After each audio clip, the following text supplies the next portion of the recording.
हाँ जी, शुरू करते हैं उस बाबरकत नाम से जिसने इंसान को मिट्टी से पैदा करके उसके नथनों में दम फूका और उसे जीती जान करार देकर अपना नायब यानी खलीफा होने का दर्जा भी दिया है। आज इसी वाले से उस बुनियादी चीज का हम तज़किरा करेंगे जिसकी बुनियाद पर इंसान को अपना नायब या खलीफा होने का वो दर्जा मिलता जिसे इल्म के नाम से पुकारते हैं। इसी एतबार से आज हम अपने उस्ताद मोहतरम डॉक्टर शफाक अहमद साहब से उनकी जुबानी हम इस इल्म की अहमियत और अफादियत और खासकर कौमी जुबान का एक कौम की तरक्की के हवाले से और मौजूदा नस्ल के दरमियान जो गैप बन चुका है कौमी जुबान के हवाले से, इन चीजों को खासकर आज इनकी जुबानी सुनेंगे और देखेंगे कि बुनियादी तौर पर आज का जो हमारा तस्करा है, हमारी जो आज का सूरत हाल है, ये क्यों बिगड़ चुकी है। साथ ही साथ हम आज बात करेंगे जो पीपीएस के एग्जाम के हवाले से तलबा तालिबात हैं, उनके जो सवालात हैं, उनकी रोशनी में इस बात को भी जानेंगे कि आज इस हवाले से जो तलबा परेशान हैं, उनका इस मसाइल का हल वो किस तरीके से हम निकाल भी सकते हैं। अस्सलाम वालेकुम सर, कैसे हैं सर आप? बहुत शुक्रिया आपकी इस खिदमत का सर, आपकी इन कीमती लम्हात का कि जो आपने आज की तलबा तालिबात के हवाले से और खासकर नौजवान नस्ल जो आज अपनी कौमी जुबान के हवाले से परेशान है कि वो किस तरह अपनी कौमी जुबान बना सकते हैं या इसको आने वाले जो पीपीएस के एग्जाम है या पीएस का एग्जाम है बतौर लेक्चरशिप किस तरह तेरी इम्तहान वो पास कर सकते हैं। आज इसी वजह से थोड़ा सा आपसे जिक्र करेंगे। तो इस हवाले से मैं खुदाबंद करीम का शुक्रिया अदा करता हूँ जिसने आपको और हमें सबको एक तंदुरुस्ती अता की है। साथ ही साथ हमारे एमफिल स्कॉलर एफसी कॉलेज से सैयद इनामाबाद जो जंग से ताल्लुक हैं, मेरे क्लास फेलो भी हैं और उस्ताद मुस्तफ़ा के शागिर्द भी हैं, वो भी साथ हमारे आज साथ देंगे और इस हवाले से इस गुफ्तगू को आगे बढ़ाने की कोशिश भी करेंगे। तो सबसे पहले सर आपकी इस गुफ्तगू के हवाले से मैं आगाज करवाना चाहूंगा कि कौमी जुबान की जो अहमियत और अफादियत आजकल खो चुकी है, इस हवाले से कौन से ऐसे लाहे अमल अख्तियार किया जा सकता है ताकि दीगर अकवाम की तरह हम इसको भी अपनी कौमी जुबान का बाकायदा वो दर्जा वो दे सके। बहुत शुक्रिया। इसमें तो कोई शक नहीं है कि कौमी जुबान किसी भी कौम के लिए उसकी तरक्की में वही उसका किरदार है जितना इंसान को जिंदा रखने के लिए ऑक्सीजन का। ये चीज पता नहीं हमारे हुक्मरानों को क्यों समझ में नहीं आई, या वो समझना नहीं चाहते, या उनकी क्या मजबूरियां हैं, या उनकी क्या चालाकियां हैं। जुबान के बगैर अगर हम तरक्की कर सकते होते तो हमारा जो हाल 75 साल से है, मैं तो ये कहा करता हूं कि अंग्रेजी हमारे बर्रे सगीर में 400 साल पहले दाखिल हुई थी। 1757 में बंगाल भी फतह कर लिया उन्होंने, 1857 में वो पूरे हिंदुस्तान पे भी काबज हो गए। तब से लेके अंग्रेजी को हमने सीखने की कोशिश कर रहे हैं हम, और 75 साल से तो हम अलग एक मुल्क भी बना चुके हैं, इसमें लाजमी मजमून के तौर पर पढ़ा रहे हैं। इतने सालों में अगर हम 4 सदियों में इस जुबान से राब्ता रखने के बावजूद अगर हम इस जुबान में बाजार से इस जुबान में किलो भिंडियां नहीं खरीद सकते तो मतलब आप इससे अंदाजा माँ से जो है वो इस जुबान में लाड नहीं सुन सकते, किसी को डांट नहीं सकते, तो मतलब ये है कि शादी ब्याह के जो गीत हैं उनका हम अंग्रेजी में तर्जमा, वीर मेरा घोड़ी चढ़िया का क्या आप तर्जमा करेंगे सर? ये मतलब ये है कि कोई जुबान जो है वो सिर्फ बोलने वाली चीज नहीं होती। जुबान हमारी नस नस में, जुबान हमारे चारों तरफ, वही मैंने बताया ना, ऑक्सीजन की तरह मौजूद होती है। वो एक कल्चर होती है, वो एक रहने सहने का सलीका होता है। तो मतलब ये है कि जब तक हम इसको इख्तियार नहीं करेंगे, हमारी तरक्की का सफर शुरू ही नहीं हो सकता। मतलब इसका मतलब अंग्रेजी को बुरा भला कहना नहीं है। अंग्रेजी बहुत अच्छी जुबान है जिनको इनकी जरूरत है, ठीक है। अंग्रेजी जो है वो अब सारी जिंदगी शेक्सपियर पढ़ते रहें आप, और बाकी जो है वो पढ़ते रहें। अब यूरोप अमेरिका चले जाएं, आप कहेंगे कि पाकिस्तान से आए हैं, आपसे शेक्सपियर या गोएटे के बारे में नहीं पूछा जाएगा। वो पूछेंगे गालिब कौन है, वो इकबाल के बारे में सवाल। अगर आपको इकबाल पे, अगर आपको गालिब पे, मीर पे, फैज पे, मंटो पे, आज मंटो का आपको पता है कि जन्मदिन भी है, तो मतलब अगर आपको अपने ये याद नहीं है, वो आपको आपकी जो शख्सियात हैं उनके हवाले से सनद देखना चाहते हैं, क्योंकि अपनों को वो खुद आपसे ज्यादा बेहतर जानते हैं। तो इसलिए ये पता नहीं किस चक्कर में हम ये चीजें पढ़े। और फिर ये है कि ऐसा भी नहीं है कि हमारे पास कोई सरमाया नहीं है। जुबान बड़ी रिच है और जुबान के पास इतना बड़ा सरमाया है कि बड़े फख्र के साथ हम अपनी जुबान को दूसरी जुबानों के मुकाबले में पेश कर सकते हैं। सर, दूसरा अहम सवाल है कि इन दिनों पीपीएस ने या एफपीएस ने जो सीटें हैं लेक्चरशिप की वो अनाउंस की हुई है, तो बहुत से तलबा का सवाल है कि वो कहते हैं हम पढ़ते भी, किताबें तैयारी भी करते, इसके बावजूद वो तहरीर तरह वो पास नहीं कर पाते हैं। तो बुनियादी तो कोई ये क्या लॉजिक है वो कर नहीं पाते हैं? हाँ, ये मेरा तो इसमें जो मौक़िफ़ है वो ये है कि जुबान को सिर्फ इम्तिहान के लिए ना सीखें। उसको अगर आप उर्दू जुबान में आ गए हैं ना, आप इस दायरे में हर चीज का दायरा होता है, जैसे कहते हैं ना वो दायरा इस्लाम में दाखिल हो गया जी, तो आप दायरा उर्दू में दाखिल हो जाए। मतलब यह कि इससे मोहब्बत करने लगे, इस जुबान को अपना लें। मतलब ये कि दो तरह का इल्म होता है, मतलब ये जो उर्दू से साथ हमारा ताल्लुक है दो तरह का होता है, एक डिग्री ओरिएंटेड होता है, एक नॉलेज जो है वो ओरिएंटेड होता है। हम ज्यादातर में जो लोगों की नाकामी की वजह जो मैं देखता हूँ, उन्होंने इम्तिहानी तैयारी की हुई होती है। जुबान से वो इल्म जो है वो नजर नहीं आता, वो कतरा कतरा आपकी शख्सियत में वो जो है वो जुर्रा जुर्रा आपके अंदर वो जो है वो दाखिल होता चला जाता है, शामिल होता चला जाता है। आप पहले तो इस जुबान को ऑन करें।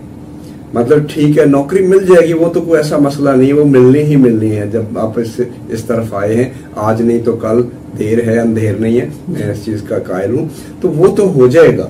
लेकिन पहले ये है कि आप इस जुबान से, बच्चे जो है वो तैयारी करते हैं, ठीक है, बहुत रट्टा ना लगाएं, इसको समझ के पढ़ें चीजों को। मैं कहता हूँ कि ये है ही कितना उर्दू अदब जो है वो इसको आप देख लें। मतलब कल की बात है, अभी मतलब दक्कन से ये शुरू हुआ, ज्यादा उससे पीछे भी मतलब है कि इतना ज्यादा जाने की जुबान के बारे में जो बहसें हैं वो सबके सामने है। किसने क्या कहा, नसीरुद्दीन हाशमी क्या कहते हैं, महमूद शरानी क्या कहते हैं, किसको आगा सोहेल क्या वो सोहेल बुखारी क्या कहते हैं, सबको पता है। इन चीजों को आप देखते हैं एक जमानी तरतीब से। मैं तो बच्चों से ये कहता हूँ सबसे आसान तरीका ये है कि अपनी अपनी तारीख खुद बनाए। किसी अच्छी सी तारीख को ले लें, मतलब एक से ज्यादा तारीखें ले लें। मतलब ये और फिर ये कि ये सिर्फ इम्तिहान के लिए नहीं होगा। अगर आप उस्ताद बन जाते हैं तो इसकी आपको सब इससे ज्यादा जरूरत होगी। बिल्कुल, ये हकीकत आप पढ़ते चले जाएं। आप दक्कनी अदब से पहले जो उर्दू जुबान के बारे में मुख्तलिफ मुबाहिस है वो हर जुबान के बारे में होते हैं, क्योंकि जुबान ठेके पे नहीं बनती। जुबान एक तवील जो है वो प्रोसेस का नाम है, वो मुख्तलिफ जुबानों से मिलती है, वो लोगों मुख्तलिफ कल्चर। ये अल्हम्दुलिल्लाह मतलब उर्दू जुबान के साथ ये बड़ी खूबसूरती है कि ये इसने कई कल्चर जो है वो देखे, कई तहजीबों, ये कम से कम 4 तहजीबों का इसने पानी पिया हुआ है। अरबी हमारे मजहब की वजह से आ गई, फारसी हमारे कल्चर की वजह से आ गई, हिंदी हमारे रहन सहन की वजह से आ गई, अंग्रेजी जो है वो अंग्रेजों के यहाँ। तो 4 तहजीबें इस जुबान के अंदर मौजूद हैं। तो 4 खूबसूरतियां इसके अंदर मौजूद हैं। जितने साउंड, जितनी आवाजें इस जुबान के अंदर मौजूद हैं, शायद ही दुनिया की किसी। तो इसलिए पहले तो इस पे फख्र करना सीखें। मतलब बच्चों का ये हाल होता है कि वो एमए में होते हैं, एमफिल में होते हैं, उनको उर्दू में मैसेज करना नहीं आता, या वो अपनी हतक या तौहीन समझते हैं। पहले तो इससे मोहब्बत करें और इसमें बात करना, इसमें लिखना, इसमें मैसेज करना, इसमें मीडिया को इस्तेमाल करना, वो अगर आपको आ जाता है तो बाकी सारी चीजें रफ्ता रफ्ता। तो फिर ये तैयारी जो करें ना, उसको अपने हाफजे का, अपनी जात का हिस्सा बनाएं। मतलब सिर्फ वक्ती तौर पे उसको ना करें। तो इसलिए अपनी एक तारीख मुरतब करें। मौजूदा दौर का काम ही कितना है। मैं तो मतलब ये कहता हूँ कि एक एक सफ़ा वो बनाते चले जाएं। मुख्तलिफ जो इवेंट्स हैं, जो मुख्तलिफ तहरीकें गुजरी हैं, मुख्तलिफ वो पता ही है आपको। उर्दू अदब की जो हिस्ट्री है ना, तारीख है, वो तालिब इल्म के फिंगर टिप्स पे होनी चाहिए। मतलब उसको पता होना चाहिए कि यहाँ हम कोई कब थी, उसको पता होना चाहिए तरक्की पसंद तहरीक क्या थी, उसके मकसद क्या थे, मतलब कब हुई, कौन लोग उसमें शामिल थे, उनको पता होना चाहिए मखजन क्या है, उनको पता होना चाहिए सर सैयद तहरीक में कौन लोग थे, उनको पता होना चाहिए फोर्ट विलियम कॉलेज जो है वो क्या था, किस मकसद के लिए बना था, लेकिन क्या असरात उसके उर्दू अदब पे मुरतब हुए। तो मतलब ये है कि मैं समझता हूँ कि ये बहुत लंबा चौड़ा काम नहीं है। फिर यह है कि इत्मीनान होना चाहिए अपने ऊपर। बच्चे कंफ्यूज इसलिए होते हैं कि वो चीजों को लिखते नहीं है, चीजों को हजम नहीं करते। एक होता है मेमोरी डाटा जो टेम्परेरी होता है, एक होता है कि जब चीजों को समझ के पढ़ा हुआ हो ना, वो जब भी मैं तो मतलब भाई बच्चों से यही कहता हूँ, मुझे तो प्राइमरी जमात में जब मैं दूसरी जमात में पढ़ता था, वो शेर से एक ताल्लुक कायम हो गया ना, शेर से एक मोहब्बत कायम हो गई। मुझे वो शेर भी याद है जो मैंने दूसरी जमात में पढ़े थे, जो मैंने मैट्रिक में पढ़े थे वो भी याद है, आगे जो इंटरमीडिएट में आगे जो, तो ये सिलसिला जो है इससे उर्दू से मोहब्बत का अगर आप जारी रखेंगे, तैयारी जो है वो ज़ाहिर है कि हमारे सिर्फ उर्दू जुबान जो है वो और अदब के हवाले से ही नहीं, जनरल नॉलेज, मैंने ये भी देखा कि बच्चों का जनरल नॉलेज बहुत कमजोर है। इल्म जो है मैं तो कहता हूँ कि अगर आप एक लफ्ज, अगर आप एक शेर, अगर आप एक आयत, अगर आप एक इंफॉर्मेशन रोज रात को मतलब है कि याद करके ऐसे ही समझें कि ये आपकी खुराक का हिस्सा, ये डॉक्टर ने बताया हुआ है। हाँ चलो मेडिकल डॉक्टर ने ना से किसी अदबी डॉक्टर ने ये नुस्खा बताया हुआ है, आज तजर्बा करके देख लें। कोई एक नई चीज, कोई एक दो बातें मतलब नई, एक राइटर को पकड़ लें, उसके बारे में मंटो की, आज देखें ना, समझें जी मंटो का जन्मदिन है, मंटो की किताबों पे एक नजर डाल लें, मंटो के जो मजमूई रवैये क्या है, मंटो का जो अगलब रवैया है वो क्या है मंटो का, तो ज़ाहिर है कि ये इतना बड़ा राइटर है, मंटो इतना बड़ा राइटर है कि शायद मतलब है कि इतना बड़ा अफसाना निगार दुनिया में या उर्दू जुबान में तो है ही नहीं जी। तो मतलब है कि उसको ले इस तरह से आते रहते हैं, जन्मदिन देख लें या कोई आपका पसंद, और फिर ये है कि अगर मतलब इसमें आना है तो असनाफ, उर्दू अदब की जो असनाफ हैं उसको हिस्ट्री की तरतीब से देख लें, ज़मानी तरतीब से, या असनाफ के हवाले से देख लें। 8-10 असनाफ उर्दू की तैयार कर लें, 8-10 जो है वो नसर में देख लें। हाँ जी, दास्तान, नावल, अफसाना, सफरनामा, मतलब ये खाका है, स्वाने उमरी है, आप बीती है, वगैरह वगैरह, तनकीद है, इस तरह से शायरी में हमद है, नात है, गज़ल है, तो आगे फिर आपको पता ही है कि मसनवी है, मरसिया है, हाइको तक वगैरह वगैरह, कता है, रुबाई है। तो मतलब इनको थोड़ा थोड़ा अगर आप देखेंगे तो आपको बिल्कुल फिंगर टिप्स पे आ जाएगा, गजल कहाँ से शुरू हुई थी, कौन पहला है, मौजूदा दौर में चंद पाकिस्तान के बाद का जो अदब है इसको जो है वो आप एक नज़र देख लें। तो इस तरह से जो मैंने बताया ना कि अगर आप अपनी तारीख बना लेंगे ना, वो एक डायरी, एक कापी, वो सारी जिंदगी आपकी अपनी रिटायरमेंट तक आपके काम आएगी। तो इसलिए वो इस तरह का नॉलेज बनाएं और उसको अपनी, और फिर उसकी प्रैक्टिस भी करें। मतलब थोड़ा बहुत अगर आप एक दूसरे का 2-4 दोस्त मिलके इंटरव्यू करेंगे तो चीजें ज्यादा बेहतर तरीके से ये बड़ी एक अच्छी ना हमें समझने के लिए और खासकर सीखने के लिए चीज मिली है कि आप अपने खुद नोट्स बनाए अपने हाथों से लेके, एक तो आपका हाफिजा वो मजबूत होता है और वो परमानेंट चीज आपके साथ रहती है। सर दूसरी चीज अक्सर तो बच्चे ये सवाल करते हैं, तलबा तालिबात है कि फलां टीचर का जी फलां सिन्फ पे आप ज्यादा जोर दे, फलां सिन्फ पे शायरी के एतबार से गजल पे या नज्म पे गए, तो आप क्या इस बारे से इत्तेफाक करते हैं या अपनी राय क्या देते हैं कि किसी एक सिन्फ पे इत्तेफाक करने या कि उसको मुकम्मल तो हमें जायजा लेना चाहिए? एक सिन्फ पे तो करने की, उर्दू एक सिन्फ का नाम नहीं है, और फिर जो पेपर बनाएगा वो क्यों एक सिन्फ पे फोकस करेगा? मतलब है कि वो तो जाहिर है कि किसी हवाले से भी सवाल जो है वो पूछ सकता है, तो इसलिए किसी एक सिन्फ पे नहीं। मैं कहता हूँ असनाफ है कितनी, मतलब हमने एक उसको हवा बनाया हुआ है ना जी, बिल्कुल। जब आप उसको एक सिन्फ को आप रोज एक सिन्फ को आप एक दिन में पढ़ लें, उसमें कुछ जो जरूरी बातें हैं वो नोट कर लें, अगले दिन दूसरी दास्तान को पढ़ लें, अगले दिन नावल को पढ़ लें, वो तो एक इर्तिका है जी। वो बजाते खुद उन चीजों का, फिक्शन को आप देखेंगे तो दास्तान से सफर शुरू होने वाला जो है अफसाने पे आके बल्कि आप माइक्रो फिक्शन तक आ गए। इसी तरह से आप बाकी चीजें भी देख लेंगे, मतलब है कि आप बीती जो है और स्वाने उमरी जो है वो खाके में जो है वो मुनकलब हो चुकी, तो इसलिए चीजें जो है वो वही हैं, वो सिमटती जा रही हैं। तो इसलिए हमें एक सिनफ को थोड़ा थोड़ा जो है वो टाइम देना चाहिए, और सब पे ये नहीं होना चाहिए कि मतलब जी मुझे मतलब मसनवी तो बहुत आती है लेकिन मुझे जो है वो कता का या रुबाई का नहीं पता।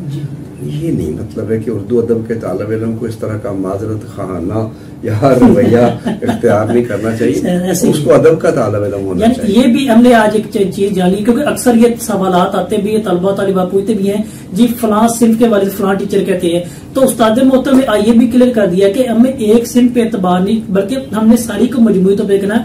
अगर आप एक टीचर बनना चाहते हो, आप उर्दू के उस्ताद हैं, किसी एक सिंफ के उस्ताद नहीं है, तो इसलिए इन चीजों को हमें जानना भी जरूरी है। तो अभी मैं सैयद इनाम साहब से रिक्वेस्ट करूंगा, उनके जो सवालात है वो अपने क्लियर करना चाहते हैं ताकि तलबा तालिबात की मजीद वो रहनुमाई हो सके। जी बहुत शुक्रिया सर, सबसे पहले तो आपने कीमती वक्त निकाला। तो सर मेरे बुनियादी सवाल हैं तैयारी के हवाला से कि सर एक मफरूजा ये भी पाया जाता है लोगों में कि जो सवाल आपको नहीं आते उन पे तुक्का मत लगाएं, छोड़ दें उनको, जितने सवाल आपको आते हैं आप उतने सवाल कर लें।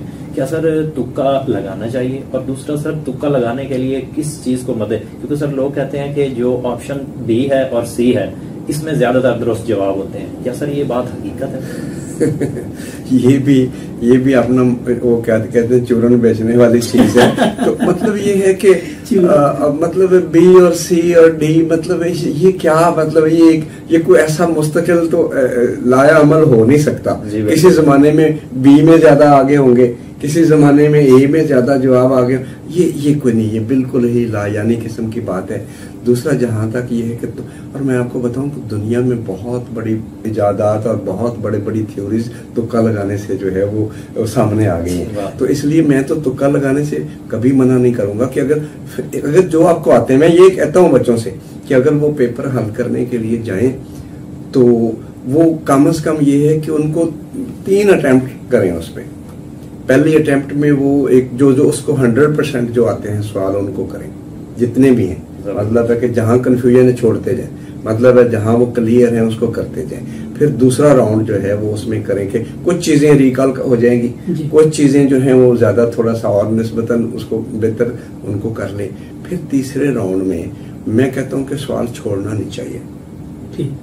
इसमें कोई नेगेटिव मार्किंग होती है लेकिन होती रहे, वो भी मेरा ख्याल 4 सवाल अगर गलत हो तो 1 नंबर कटता है। तो अगर उसमें 4 सवाल में से अगर 3 सही भी तो हो सकते हैं, 2 भी सही हो सकते हैं, 1 भी सही हो गया तो वो लेवल तो हो जाएगा ना। तो इसलिए अपने आप पे थोड़ा सा इत्माद जो है वो करना चाहिए। ज़हन के अंदर ज़ाहिर है एक अगलब 4 अगर ऑप्शन हैं तो 1 की तरफ ज्यादा ज़हन जो है वो मायल हो रहा है। तो अपने आप को आजमाए ना, और फिर ये होगा कि फिर आप जाके चेक करेंगे, देखेंगे, करेंगे।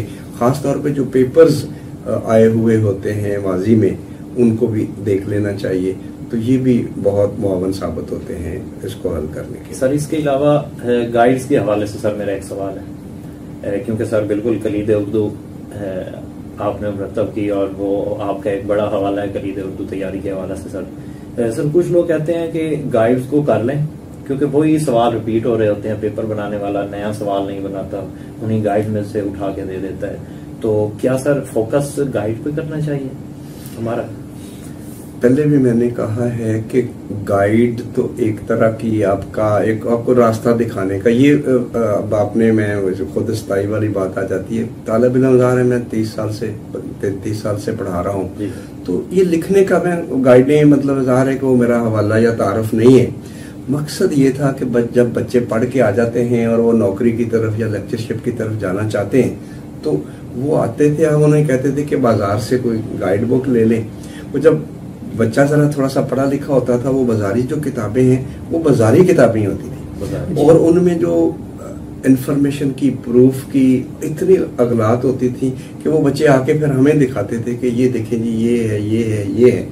इन चीजों से तंग आके और फिर ये इसको एक माली ये बना है या कैसा बना है ये ज़हन में नहीं था मतलब वल्ला, लेकिन ये है उसने हमें माली फायदा भी पहुंचाया, लेकिन ज़हन में ये था अपने बच्चों की या वो बच्चे जो हमारी जुबान से मोहब्बत करने वाले हैं या इसको अपने रिज़्क का अपने तारफ का हवाला बनाना चाहते हैं, उनकी एक मदद करना हमारा फर्ज है। जी बिल्कुल।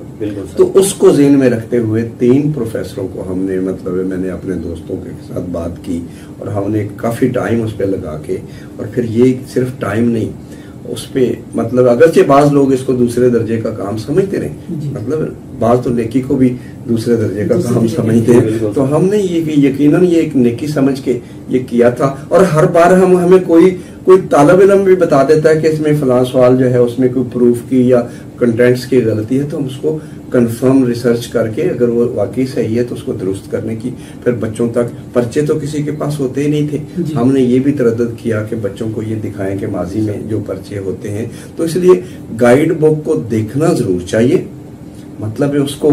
लेकिन ये है कि मैंने आपको बताया ना कि जो आप अदब से आपकी मोहब्बत है, मुतालिया है, वो भी साथ साथ जारी रहना चाहिए। तो 100% नहीं, मतलब 100% इस पे आप वो नहीं कर सकते, साथ साथ आपका जो अदब के साथ लगाव है, जो कुछ आपने MA में, MPhil में या अपने शौक के लिए जो कुछ पढ़ा है, वो भी आपका साथ साथ होना चाहिए।